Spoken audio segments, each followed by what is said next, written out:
Chosen one, charm is a spark that flares in a breeze. Discipline is the hearth that keeps a home warm through winter. You learned the difference the day you stopped auditioning and started apprenticing yourself to quiet vows. The world rewarded your timing and your grin, but you began to privilege a different currency: repeatable kindness, predictable presence, promises sized to what tomorrow can carry. The feminine have seen sparks before. What made you a superstar in their nervous systems was not the brilliance of a moment. It was the credibility of your pattern. A pattern is what the body believes when memory is tired. Discipline entered you at the level of small, unphotographed decisions.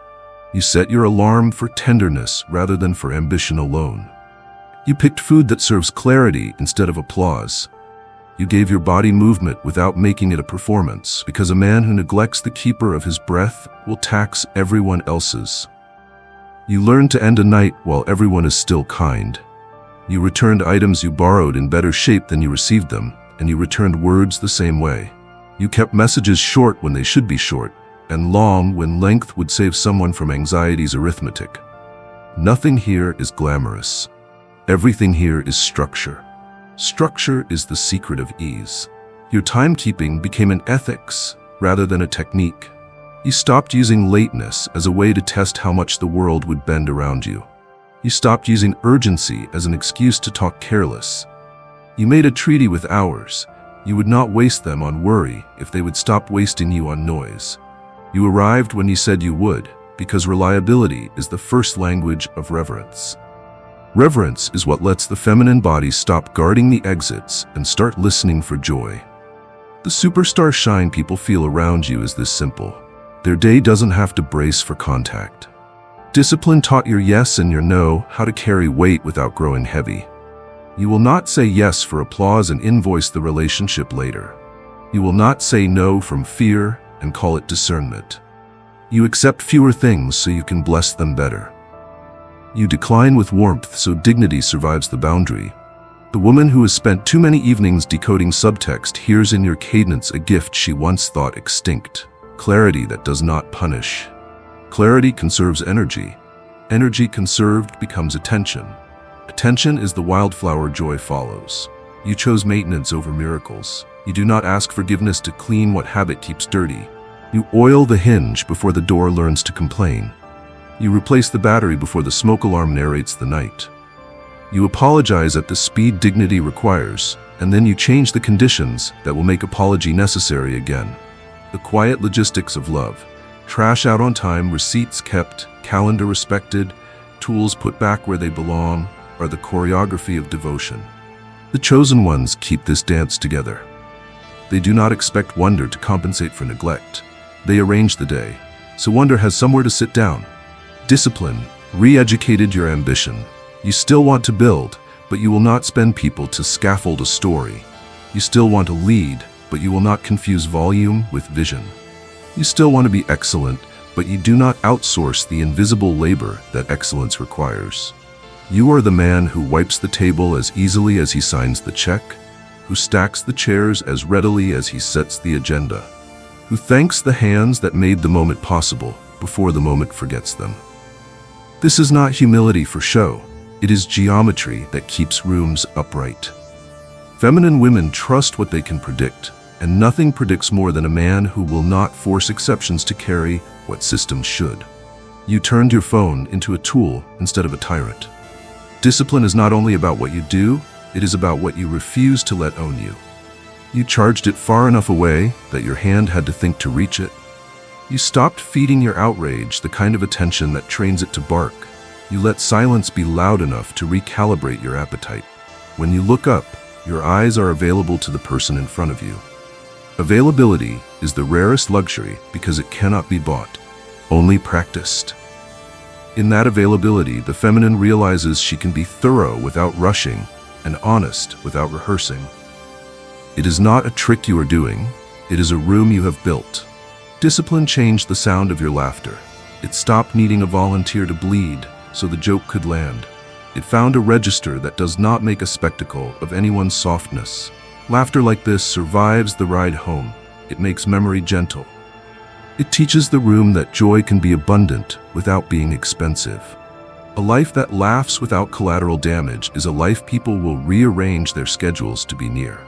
They will call you magnetic, and they will be right. What they are naming, beneath the metaphor, is the safety your discipline keeps supplying. You carry discipline into your endings. You do not ghost to make your absence a stage. You do not linger to be begged. You finish while tenderness still has energy, and you leave the floor swept. You close the loop that would become rumor, and you document the work so the next hands can lift without strain. Nothing about this will trend. Everything about this will make a future possible. Women who have had to parent men through endings, they should have been able to steward themselves. Recognize your kind at once. They are not stunned by your charm. They are restored by your competence. Let your pride dwell here, in the repeatability of your care. Keep the vows small and daily. Water before opinion, breath before broadcast, gratitude before conclusion, repair before rhetoric, Sabbath before strategy. These are the rails that let a life deliver itself on time to what matters. Keep riding them. The glow others call superstar is only the witness borne by those who live under the weather you maintain. Chosen one, there is a heat that burns rooms down and a heat that warms houses for years. You learn to host the second. The fire in you does not leap fences because the fence is not fear, it is reverence. Desire arrives fully alive and fully literate. It knows the grammar of consent and the cadence of pace. It does not confuse urgency with intimacy, nor conquest with connection. The feminine feels this immediately. What magnetizes her is not your hunger, it is your mastery. Mastery, not as domination, but as devotion with a spine. Polarity begins in how you hold your own voltage. You no longer leak charge through performance. You no longer audition your masculinity by drowning out the room. Your body is tuned like a well-made instrument. Breath low and steady, shoulders awake, unarmed, gaze that can hold and release with equal elegance. You do not approach her like a problem to be solved or a prize to be displayed. You approach as a presence that has learned to listen with the whole skin. Listening is not passive in your care. It is the ignition point where safety makes permission possible. This still fire has choreography. It lives in how you ask small, honest questions that keep the dance honest. Is this good? Slower. Here. Stop there. It lives in how you hear and answer without turning the moment into a referendum on your worth. It lives in how you name your want without making it a debt she owes you to pay. She feels the difference in her nervous system. The rare miracle of being able to relax and rise at the same time. Relaxation without collapse, arousal without alarm. The body knows when it is being worshipped and when it is being used. Worship in this sense is not religiosity. It is attention arranged as reverence. You understand that polarity is sustained by difference, not by distance. Your steadiness invites her softness forward. Her softness reawakens your steadiness. Your direction allows her flow more room. Her flow prevents your direction from becoming a drill. You do not mimic stereotypes to create charge. You bring your whole range, firm where harm would enter, flexible where tenderness needs space, playful where joy wants to become oxygen, precise where boundaries keep both of you beautiful. The dance is not a script, it is a shared improvisation between two people who trust themselves enough to be specific. You let beauty set the scene because Eros loves a worthy setting. Lights at a temperature that gentles the edges, music that asks the room to breathe, textures that invite rather than impress, the simple attention to scent and space that tells the body it has not wandered into an accident. None of this is seduction in the cheap sense. It is hospitality for desire. Hospitality disarms panic. Panic retired is the birthplace of generosity. Generosity is why intimacy feels like abundance and not like accounting. Polarity requires language that can carry heat without burning trust. You chose words with edges rounded by accuracy. You retired euphemisms that hide and exaggerations that sell. You learned to say I want in a tone that honors I don't without punishing it. You learned to say not yet and let it be a complete sentence, rather than a cliffhanger. You learned to say yes slowly enough that your body can keep your promise. In this lexicon, eroticism stops being a performance to be graded and becomes a conversation to be continued. Conversations like this survive seasons. Your fire stays still, because it remembers that the person you desire is larger than the part of them you are touching. You do not use intimacy to annex the rest of their life. You do not demand that their art, their work, their friendships bow to your access. You cultivate polarity that makes all of her more alive rather than less available. The quiet test of your magnetism is how she moves in rooms you are not in. If her humor grows kinder, if her work grows bolder, if her boundaries grow easier to keep, then the fire you shared warmed more than an evening. It warmed a future. You respect the cycle as much as the spark. There are nights for embers, for conversation that goes nowhere on purpose, for the slow unwrap of a day that wants to be witnessed more than it wants to be solved. There are mornings where the most erotic thing is competence.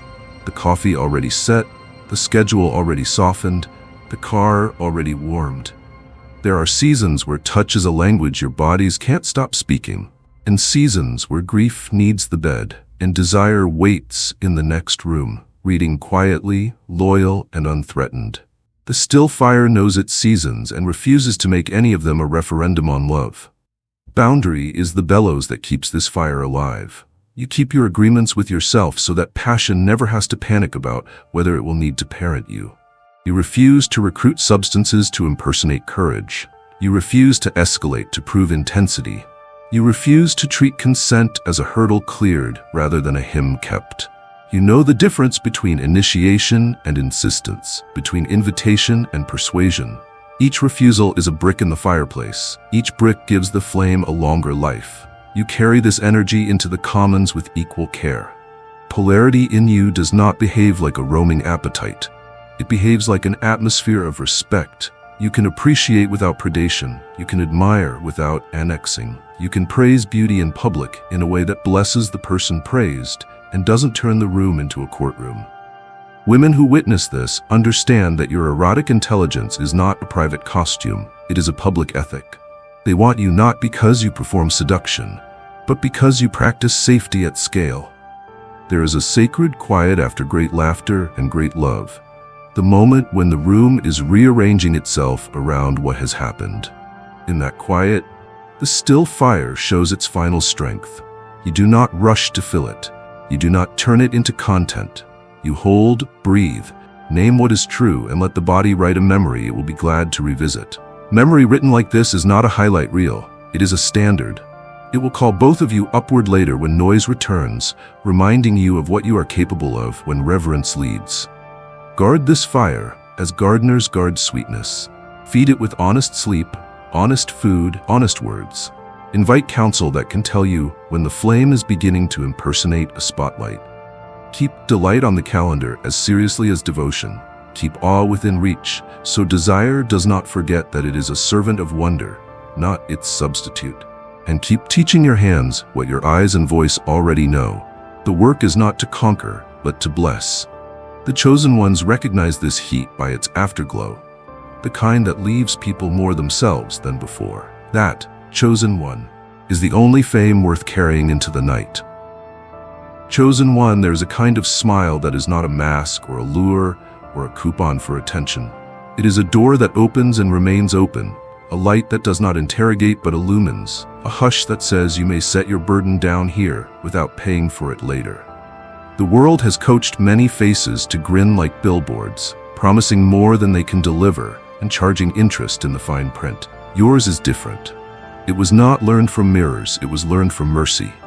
It does not angle for advantage. It does not try to hire wonder with wit. It does not need a witness to exist. It is made of rest you actually took, gratitude you actually felt, repairs you actually completed, prayers you actually prayed. That is why it lands a shelter rather than spectacle. Feminine women do not feel recruited by it. They feel released. This smile did not arrive cheaply. It was forged in the furnace of evenings where you ended early so tenderness could survive, mornings where you drank water before opinion so your words would not travel thirsty, afternoons where you let silence stretch long enough for truth to loosen its knots. It remembers the long walk you took instead of sending the sharp text, the apology sized to the wound rather than to your discomfort, the small laugh that refused to enlist a victim just to prove it was clever. Having been steeled by these quiet devotions, your smile does not rattle when it meets weather. It holds shape in waiting rooms and checkout lines, in boardrooms and basements, in celebration and sober company. Constancy is what makes it sacred. It is not the wattage that magnetizes, it is the warranty. Sanctuary is not a place where nothing hard happens. It is a place where what is hard can happen without harm multiplying. Your smile has become that policy in human form. At a table where tension is high, it arrives like a lantern. Soft edges, generous radius, no smoke. It does not deny weight. It redistributes it. The barista who has already absorbed 3 rude mornings finds her breathing match yours and unintentionally thanks you with a steadier hand. The colleague who expected to defend himself sees your mouth at ease and realizes he is not on trial. The child across the aisle, rehearsing a meltdown, picks up your glow and chooses awe instead. These are small conversions, but they accumulate into a climate. In that climate, feminine women do not have to calculate the price of being around you. Their nervous systems write a single line in their ledger: surplus. There is a theology to the way you grin now. The curve is confession. I am not the center, and that is good news. The warmth is liturgy. I have received undeserved goodness, and I intend to spend it. The steadiness is covenant. You will not have to recover from my delight. This is the difference between charm and radiance. Charm keeps glancing at itself to make sure it is working. Radiance loses track of itself because it is busy blessing. Your lips remember the elders who taught you to laugh without mockery, and the friends who taught you to laugh at yourself without meanness. They remember what it was like when someone smiled at you with no agenda, and the way your soul felt invited back into your body. You are paying that invitation forward with interest. Your humor has learned the craft of triage. It looks for pressure points and releases them without cutting anyone. It knows that a light line delivered at the right second is a kind of first aid. It also knows when not to joke. This discernment is a mercy rarely discussed, the ability to let gravity be gravity without trying to dress it in glitter. In rooms where grief is the guest of honor, your smile does not become a vandal, it becomes a vigil. It takes its seat on the edge of the bed, holds a hand, and keeps time until tears have said what they came to say. Afterward, it has the good manners to vanish. That vanishing is part of what makes it trustworthy when it returns. You have trained your face to tell the truth at a temperature dignity can hold. When you are wrong, your mouth knows how to shape remorse without spectacle. When you are right, it knows how to refrain from triumph. When you are uncertain, it knows how to remain soft so curiosity can keep walking. This emotional literacy is magnetic because it removes the guesswork that exhausts. A woman near you does not have to scan your expression for traps or translate your levity for hidden clauses. She can believe what she sees and relax into it. Relaxation in the nervous system reads as safety. Safety over time reads as desire that does not have to apologize for existing. A sanctuary smile is not a summons to your orbit. It is a benediction over hers. This is why she remembers it hours later, not as hunger but as height. The sense that she stood taller within it, spoke more honestly, laughed with her whole ribcage. You did not turn her into an audience. You turned the room into a commons where everyone's light could be visible without competition. The chosen ones practice this alchemy together until strangers begin to plan by it. You see it when a tense line at the airport mysteriously settles, when a contentious meeting chooses clarity over theater, when a dinner ends on time because your grin chose kindness over cleverness and modeled the close. Keep tending the conditions that make such a smile possible. Sleep that arrives like a promise. Work that refuses to colonize your worth. Boundaries that keep intimacy from being spent by obligation. Gratitude that lands while it can still be used. These are not hacks. They are habits that stack into holiness. Your mouth will keep telling on you. If it has been fed by peace, it will feed peace. If it has been fueled by scarcity, it will pull the room toward the edge. Pride, rightly held, belongs here. Be proud that your joy has stopped asking others to pay for its volume. Be proud that your happiness has a conscience. Be proud that your smile has become a place. And notice the small, stubborn miracles it continues to cause. The usher who stops you to say thanks without knowing for what. The neighbor who knocks with an extra plate because your hello made the hallway kinder all winter. The woman who lingers a moment longer at the end of a conversation because something in your face convinced her she could tell the next truth too. None of this is content. All of it is kingdom. The quiet arrival of a better order, carried in something as ordinary as a mouth that remembers what it is for. Chosen one, confidence that must be announced is not confidence, it is costume. You used to know that costume well, how to stiffen your jaw when you were scared, how to inflate your volume when you felt small, how to treat certainty like a prop you could wave at complexity until complexity pretended to be simple. Then you outgrew theater. What remains is a steadiness that does not perform to be believed. It builds, it protects, it absorbs shock so others don't have to. It is a shield you carry without clang or clatter, and it is exactly why feminine women want you close. They do not want your spotlight, they want your shelter. Quiet confidence begins with the way you hold your center. You do not outsource equilibrium to other people's approval or to the weather of the day. You have learned the slow art of staying, of breathing past the first spike of adrenaline, of letting your body finish its alarm without letting the alarm drive the car. You keep your feet because you keep your practices. That is what makes your presence predictable. Not boring, predictable in the way a lighthouse is predictable, in the way a well-maintained road is predictable, in the way a promise kept is predictable. The body believes such predictability faster than it believes eloquence. It does the math and concludes, I can spend less defensiveness here. That surplus is where desire grows its roots. Your shield is not raised against intimacy, it is raised against harm. You do not use confidence to deflect accountability. You use it to receive correction without collapse. When someone you trust tells you you missed, you do not brandish your victories like proof that you are above error. You plant your feet and ask good questions. You take the weight of the truth into your chest and let it rearrange your next steps. This refusal to make learning expensive for others is a rare courtesy. It turns conflict from a courtroom into a workshop. In that workshop, the feminine does not have to parent your ego. She can be precise without paying a fee. Precision under this shield becomes affection rather than a risk. Your boundary work graduates confidence from posture to policy. You say no before your resentment has to say it for you. You say yes only to what your calendar and conscience can keep. You end conversations that have begun to harvest dignity for entertainment. You leave rooms where cruelty is the currency. None of this is done with a slam. The shield does not have to strike to be believed. It lives at a certain angle in your stance, in the grammar of your refusals, in the way your shoulders decline an invitation that would make you less coherent. The effect is immediate. People stop sending you the invoices their avoidance created. The women near you stop carrying the unpaid balance of other men's cowardice. Space clears. Peace enters. Confidence, rightly held, is generous. You wield this shield in the commons with an elegance that refuses to humiliate. When a line is crossed in public and heat is required, you step forward with proportion, not theater. You interrupt the joke that spends someone's humanity, but you do not scorch the room just to look brave. You shield with your back as often as with your voice, taking the angle that blocks a gaze, placing your body gently where safety needs a witness, using your stature to widen someone else's freedom rather than to perform your own.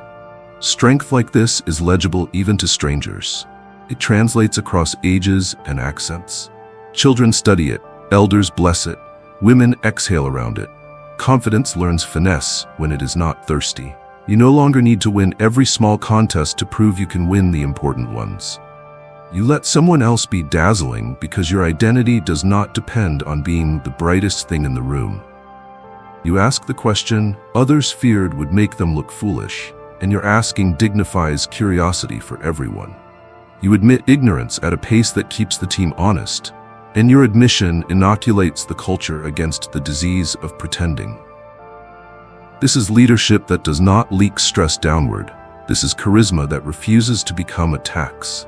The chosen ones recognize the economy at work here. Less noise, more signal, less posing, more provision. Your shield faces inward too. It keeps your shadow from commandeering the hour. There was a time when anger put on your boots before compassion could even find its coat. Now anger checks in at the door. It has a job description: identify harm accurately, defend proportionally, relinquish the floor when repair begins. Fear used to draft velocity as proof of courage.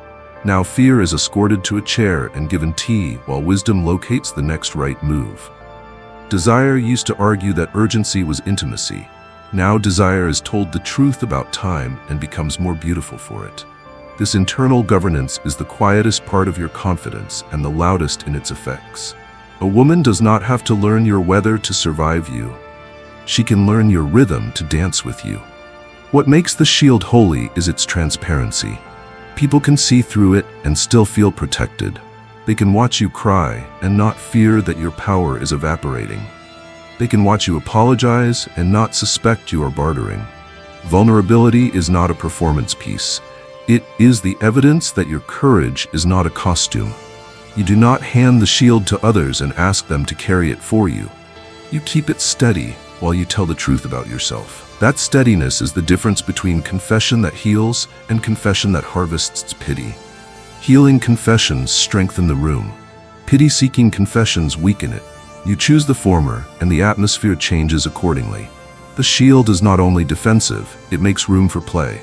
Because the boundary is believable, levity becomes safe. Jokes do not tip into cruelty. Flirtation does not drift into manipulation. Surprise does not mutate into panic. You can spin someone in the kitchen to the music of a simmering sauce, and both of you can laugh without auditing the moment afterward. You can walk through a crowded festival, and your posture will turn the crush into a current instead of a peril.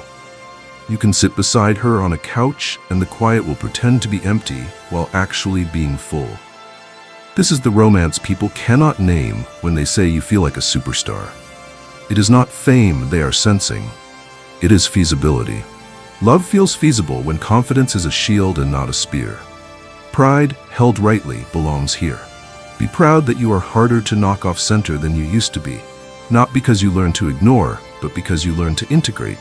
Be proud that your no is warm and your yes is believable. Be proud that you can be big without making others small, firm without being frightening, visible without needing to be seen. Be proud that your confidence does what armor never could. It allows softness to approach without bracing. The feminine will keep choosing your orbit because her strength expands in it, her beauty relaxes in it, and her future becomes less hypothetical and more here. Keep your shield polished with the disciplines that built it. Rest that refuses to apologize. Study that expands compassion faster than certainty. Friends who are licensed to tell you when the metal is getting thin. Service that puts you in rooms where no one cares about your legend and everyone benefits from your reliability. Gratitude spoken while it can still be spent. Repair made before rumor wakes up. And keep walking with the chosen ones who understand that real confidence is not a soloist, it is a chorus. Together, you will continue to make streets, teams, homes, and hearts more inhabitable. Together, you will keep proving that the quietest shields are the strongest ones, and that the strongest ones are always carried for love. Chosen one, there are loves that rush in like weather and leave a body shivering once the sky clears. And there are loves that arrive like architecture, load-bearing, quiet, intentional, so that even in rain the house does not forget its shape. You have become the second kind. The feminine feel it in the first 2 minutes. Their shoulders make the smallest surrender, their breathing changes key, and something ancient retires from guard duty.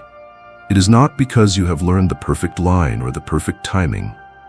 It is because your way of loving no longer asks anyone to recover from it.